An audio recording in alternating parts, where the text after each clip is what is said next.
বন্ধুরা, আজকে আমি আবার অ্যাডভান্স ক্লাসের ক্লাস 2 নিয়ে চলে এলাম। এখানে আজকে পার্ট 2তে আমরা অনেক কিছু শিখব। পার্ট 1 আমরা কিছু বেসিক জিনিস শিখেছিলাম এবং আজকে সোজাসুজি আমরা কিন্তু ফর্মুলার দিকে চলে যাব। যেমন ধরো কিছু বেসিক জিনিস রয়েছে, ফাইলটার কীভাবে সেভ করতে হয় সেগুলো তো তোমরা জানো। যেমন যে ইটালিক, বোল্ড, ইটালিক, আন্ডারলাইন, এগুলো তো তোমরা বেসিক জিনিসগুলো তোমরা জানো। ঠিক আছে, তো সেদিকে আমি আর যাচ্ছি না। তো সোজাসুজি আমরা চলে যাব একটু অ্যাডভান্সের দিকে। অ্যাডভান্স বলতে কিছু ফর্মুলা রয়েছে, সেই ফর্মুলার দিকে আমরা যাব। যেমন ধরো আমি এখানে প্রথমে দিলাম ধরো সিরিয়াল নাম্বার। ঠিক আছে, সিরিয়াল নাম্বার। তারপর আমি দিলাম নেম অফ স্টুডেন্ট। দেখো, যেই নেম অফ স্টুডেন্টটা দিলাম, এই যে সি কলামে আমি কিন্তু লিখেছি নেম অফ স্টুডেন্ট, কিন্তু সেটা কিন্তু এই স্টুডেন্টটা কিন্তু ডি কলামের শো করছে। এর মানে কি এটা কি ডি কলামের মধ্যে রয়েছে? না, এটা কিন্তু সি কলামের মধ্যে রয়েছে, কিন্তু এদিকে দেখা যাচ্ছে। যেই আমি ডি কলামের উপরে আমি লিখবো সাবজেক্ট 1।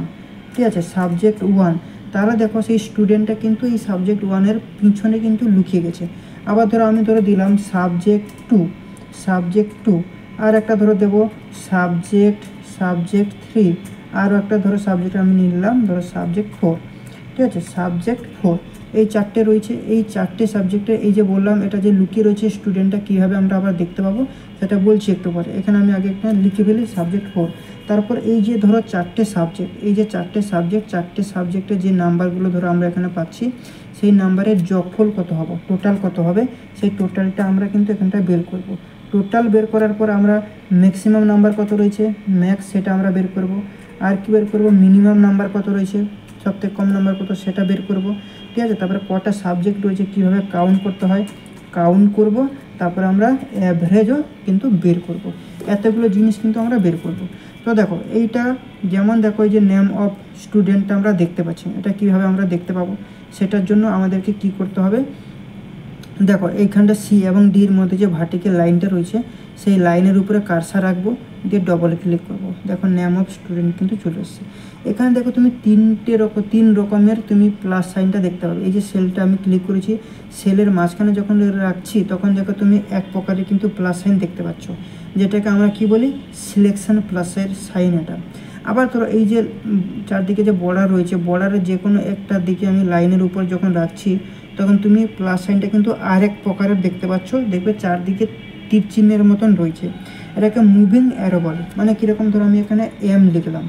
ঠিক আছে, এটাকে সিলেকশন অ্যারো মাঝখানে ক্লিক করলাম। দেখো, মোটা কালারের যে 3D ফেসের প্লাস সাইনটা দেখতে পাচ্ছ, যেটা তুমি এটাকে বলে সিলেকশন অ্যারো। তো আবার নিচের যে লাইনটা, সেই লাইনের উপর যে নিয়ে যাচ্ছি, ঠিক আছে, তখন প্লাসটা দেখো তীর চিহ্নের মতন আসছে, এটা কী বলে, মুভিং অ্যারো। মানে কি, এই যে প্লাসটার উপরে ক্লিক করে আমি যদি অন্য কোথাও যদি নিয়ে যাই, তাহলে সেই এমটা কিন্তু মুভ হয়ে চলে যাচ্ছে। ঠিক আছে, আবার দেখো, এই যে কর্নারে একটা ছোট্ট একটা পয়েন্টের মতো রয়েছে, সেইখানে যদি প্লাস সাইনটা রাখি, তাহলে আর এক প্রকারের কিন্তু প্লাস সাইনটা তুমি দেখতে পাচ্ছ। এই প্লাস সাইনটাকে কী বলা হয়, ফিল হ্যান্ডেল। কী বলা হয়, ফিল হ্যান্ডেল। মানে এইখানে রেখে আমি যদি ড্র্যাগ করি, রাইট অ্যারো তোমার মাউসের রাইট সাইডটা প্রেস করে যদি করি, তাহলে দেখো এম নিচের দিকে চলে যাবে। সেই জন্য এটাকে ফিল হ্যান্ডেল কিন্তু বলা হয়। ঠিক আছে, তো এটা মোটামুটি একটা আমরা জেনে গেলাম। এরপরে আমরা কি করব না, ধরো serial number, name of student, এটাকে আমরা কী করবো, গুছিয়ে নেবো একটু। যেমন গুছিয়ে নেবো বলতে কি, এই যে সিরিয়াল নাম্বারটা দেখো অনেক বড় জায়গা নিয়েছে, অত বড় জায়গা ধরে আমাদের দরকার নেই। ঠিক আছে, আবার দেখো সাবজেক্ট 1-এ দেখো অনেকগুলো বড় রয়েছে, এতগুলো বড় জায়গা আমাদের দরকার নেই। তার জন্য আমরা কি করবো না, এটাকে মানে অটোমেটিক ফিট করবে। তার জন্য কি করতে হবে, দেখো আমি যদি সিটিআরএল এ করি, তাহলে দেখো পুরো এইভাবে সিটিআরএল এ করলে পুরো জায়গাটা কিন্তু কভার হয়ে যাবে। কিন্তু একটা জায়গায় আমি একটা সেলে যদি ক্লিক করে যদি সিটিআরএল এ করি, তাহলে যতটা আমাদের লেখা রয়েছে, যতটুকু আমাদের সিলেকশন করার কথা, ততটুকু কিন্তু অটোমেটিক কিন্তু সিলেকশন করে নেবে। দু প্রকারে দেখিয়ে দিলাম। যদি আমি বাইরে যদি করে সিটিআরএল এ করি, তাহলে দেখো পুরো সিটটা কিন্তু সিলেক্ট হয়ে যাচ্ছে, কিন্তু পুরো সিটটা তো আমার দরকার নেই, আমার শুধু এইটুকু এরিয়া সিলেকশন করতে হবে।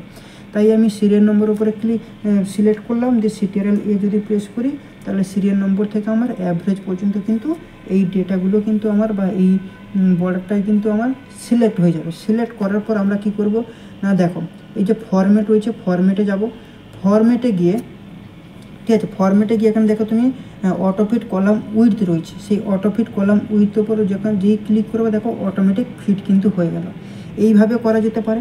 ঠিক আছে, মানে তুমি এখানটায় মাউসের দ্বারা করতে পারো। আবার এটাকে আনডু করলাম, দিয়ে এটাকে এইভাবেও করা যেতে পারে যে আমি সিলেক্ট করলাম, সিলেক্ট করার পর অল্ট, ঠিক আছে, মাউসে আমরা ক্লিক করবো Alt+H, Alt+H করলে এইটা আসবে, এইরকম আসবে। এরকম আসার পরে ওতে আমরা প্রেস করব, ও প্রেস করব, ওতে করলে সেই ফর্মেট চলে আসছে। তারপর দেখো আই, আবার দেখো আমি টোটালি আই প্রেস করবো, তাহলেও দেখো কিন্তু অটোফিট কিন্তু হয়ে যাচ্ছে।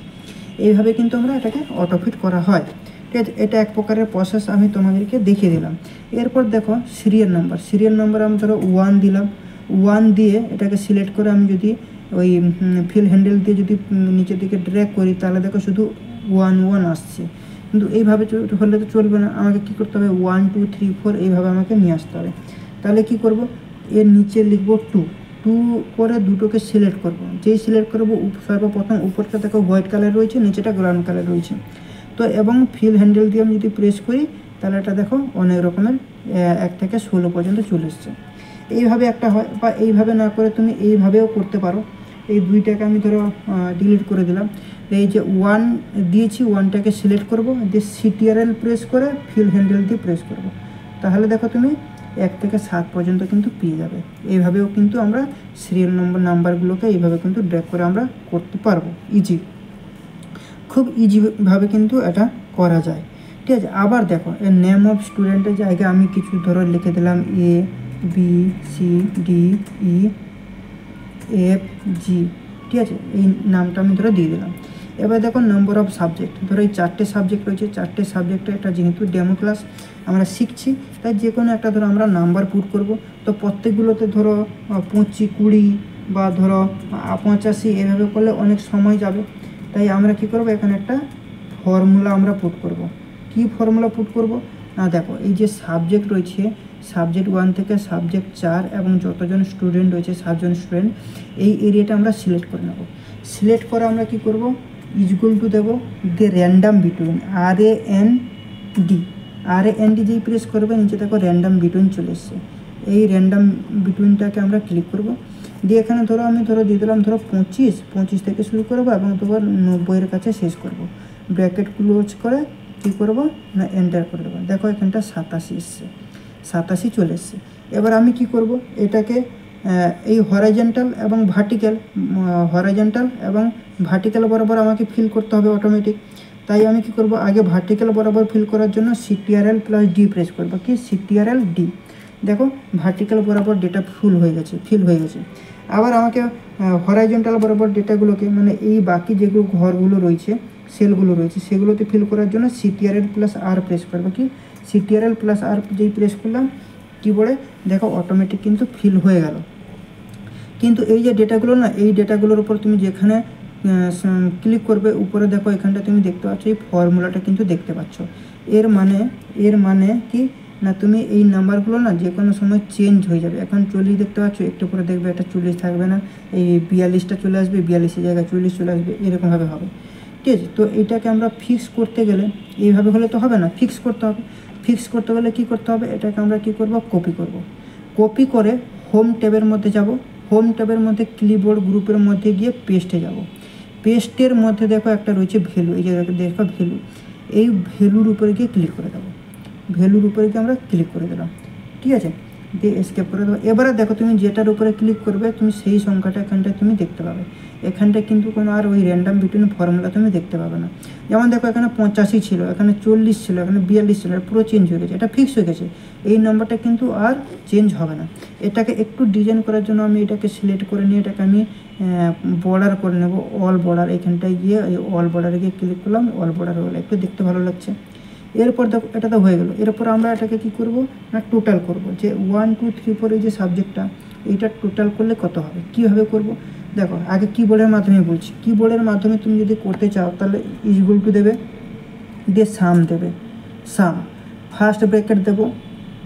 ফার্স্ট ব্র্যাকেট দেওয়ার পর 4টে সাবজেক্টকে সিলেক্ট করব, ব্র্যাকেট ক্লোজ করব, এন্টার করব। দেখো 269 চলে এসছে। এইভাবে তুমি করতে পারো।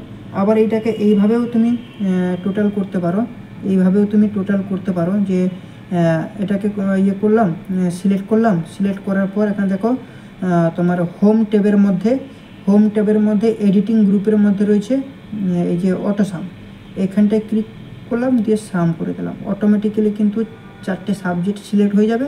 দিয়ে তুমি যদি এন্টার করো তাহলে দেখো 269 কিন্তু চলে এসেছে। এইভাবেও কিন্তু তুমি করতে পারো।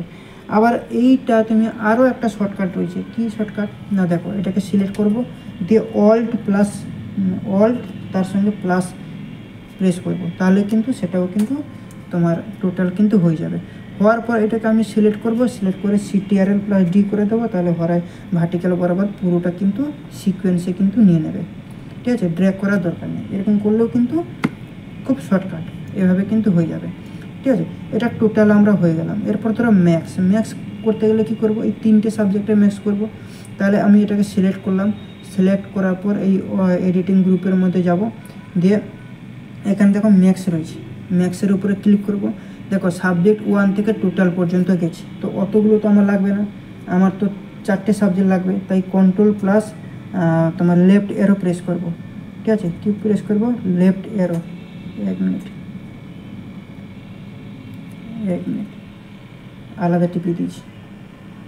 এখানে প্রেস করলাম যে অটোসাম, দিয়ে ম্যাক্স করার পর তুমি এইটাকে এইভাবে 4টে সাবজেক্ট সিলেক্ট করে তুমি এন্টার করতে পারো, চলে আসবে। দিয়ে তুমি এটাকে এইভাবে সিলেক্ট করবে, CTRL+D, দেখো ফিল হয়ে গেল। এইভাবেও করতে পারো। আবার তুমি এটাকে এইভাবেও করতে পারো যে CTRL আর তোমার রাইট অ্যারো দিয়ে কিন্তু তুমি এটাকেও কিন্তু করতে পারো। ঠিক আছে, সেভাবেও কিন্তু তোমার সিলেকশন প্রসেসটাও কিন্তু তুমি করতে পারবে। ঠিক আছে, এইটা ছিল। এরপরে আমরা চলে যাব, এরপরে আমরা যাব মিনিমাম। ঠিক আছে, মিনিমামে ক্লিক করলাম, মিনে যাব, মিনে যাওয়ার পর আমাকে কি করতে হলাম, ক্লিক করার পর এখানে মিনে যাব, মিনে প্রেস করে যে 4টে সাবজেক্ট, সেই 4টে সাবজেক্ট সিলেক্ট করলাম, এন্টার দেবো, দেখো চলে এসছে। এবং এখানে এটাকে পুরো সিলেক্ট করব, সিলেক্ট করার পর CTRL+D প্রেস করব, দেখো আবার ভার্টিক্যাল বরাবর পুরো সিকোয়েন্সে সব নিয়ে নিয়েছি। এবারে কাউন্ট করব, কাউন্টের উপরে ক্লিক করে এখানে এডিটিং হোম ট্যাবের মধ্যে এডিটিং গ্রুপের মধ্যে যাব, দিয়ে এখানটা কাউন্টে যাব। ঠিক আছে, কাউন্ট নাম্বার উপরে ক্লিক করব, যে 4টে সাবজেক্ট, ওই 4টে সাবজেক্ট সিলেক্ট করলাম, সিলেক্ট করে এন্টার করব, দেখো কাউন্ট হয়ে গেছে।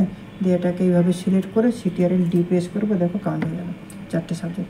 এবারে অ্যাভারেজেও যাব, দিয়ে অ্যাভারেজে ক্লিক করব, এখানটা দেখো অ্যাভারেজে ক্লিক করার পর সেই 4টে সাবজেক্ট আমরা করব, 4টে সাবজেক্ট, দিয়ে এন্টার দেব, হয়ে গেছে। এটাকে আবার আমি এইভাবে সিলেক্ট করব, CTRL+D প্রেস করব, তোমার ভার্টিক্যাল বরাবর পুরো ডেটাগুলো কিন্তু ফিল হয়ে যাবে। এখানে আর একটা জিনিস, এখানে দেখো পয়েন্টের পরে একটা ডিজিট আমরা দেখতে পাচ্ছি।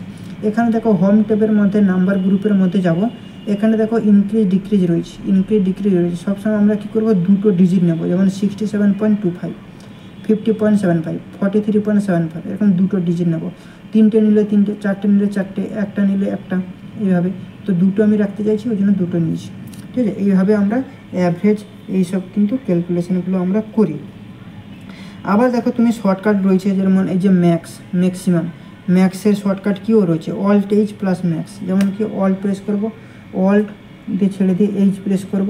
ঠিক আছে, Alt+H গেলাম, তারপর দেখো এই যে Alt+H, এখানে দেখো ইউ প্রেস করব, তারপরে দেখো এই যে ম্যাক্স, M, Alt+H+U+M, তারপর তুমি এখানে যে কটা সাবজেক্ট নেবে সেই সাবজেক্ট নিয়ে সিলেক্ট করে এন্টার করবে, দেখো চলে আসবে। এখানেও দেখো 45, এখানেও 45, এইভাবেও হয়। ঠিক আছে, এইভাবে তুমি করতে পারবে। তো এই ছিল আজকের আমাদের সেকেন্ড ক্লাসে অনেক কিছু তোমাদের সাথে শেয়ার করলাম। ঠিক আছে, সেকেন্ড ক্লাসে। তো এটা কীরকম লাগলো সেটা তোমরা কমেন্ট সেকশানে কমেন্ট করে জানিও, এবং ক্লাসটা যদি ভালো লেগে থাকে অবশ্যই সাবস্ক্রাইব করতে ভুলো না, এবং বেল আইকনটাকে প্রেস করে রেখো, ভিডিওটাকে লাইক করো, বন্ধুবান্ধবের সাথে বেশি বেশি করে শেয়ার করো। চলো আজকে সেশনটা এখানে শেষ করছি। নেক্সট পার্টে আমরা শুরু করব ইফ ফর্মুলা দিয়ে কিছু ডেটা আমরা জানবো। তারপর ইফের উপরে অনেকগুলো রয়েছে, ইফ অ্যান্ড, ঠিক আছে, ইফ অ্যান্ড ফর্মুলা জানবো, ইফ অর ফর্মুলা জানবো। ঠিক আছে, অনেক রকম ফর্মুলা জানবো। তারপরে গিয়ে আমরা চলে যাব একদম কোথায় না, স্যালারি শিটের দিকে আমরা চলে যাব। ঠিক আছে, অনেক কিছু জানবো, ধীরে ধীরে আমরা জানবো ইফ অ্যান্ড, ইফ অর। ঠিক আছে, অনেক কিছু আমরা জানবো, নিস্টের ফর্মুলা জানবো এক্সেলে। চলো, তো সেগুলো তো নেক্সট ক্লাসে হবে। আজকে বর্তমান এইখানটায় আমরা শেষ করবো, নেক্সট পার্টে তোমাদের সঙ্গে দেখাচ্ছে। ততক্ষণের জন্য থ্যাংক ইউ, চলো বাই।